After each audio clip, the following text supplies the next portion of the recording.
শুক্রবার দুপুর 2:51 সিঙ্গাপুর থেকে ইনকিলাব মঞ্চের মুখপাত্র শরীফ ওসমান হাদির মরদেহ নিয়ে বিমান বাংলাদেশ এয়ারলাইন্সের একটি ফ্লাইট দেশের উদ্দেশ্যে রওনা করে।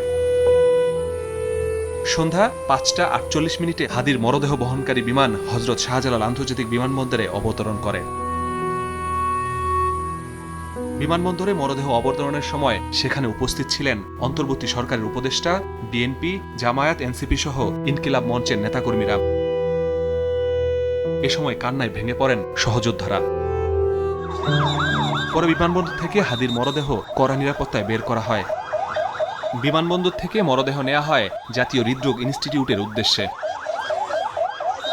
সন্ধ্যা 6:15টায় মরদেহ বহনকারী গাড়ি হৃদরোগ ইনস্টিটিউটে পৌঁছায়। পরে মরদেহ রাখা হয় হিমঘরে। পুরো হাসপাতাল ঘিরে জোরদার করা হয়েছে নিরাপত্তা। সংসদ ভবনের পাশে মানিক মে এভিনিউতে। পরে সংবাদ সম্মেলনে হাদির চিকিৎসক আব্দুল আহাদ জানান, শনিবার দুপুর 2টায় সংসদ ভবনের দক্ষিণ প্লাজায় হবে জানাজা।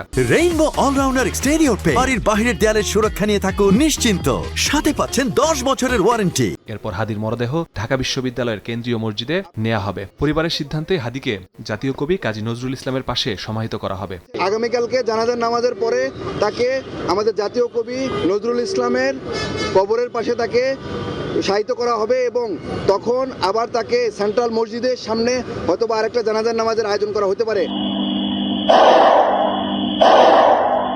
গত 12 ডিসেম্বর পল্টনের বক্স কালভার্ট রোডে হাদিকে গুলি করে শুটার ফয়সাল। এরপর ঢাকা মেডিকেল হয়ে এভারকেয়ার হাসপাতালে নেওয়া হয় হাদিকে।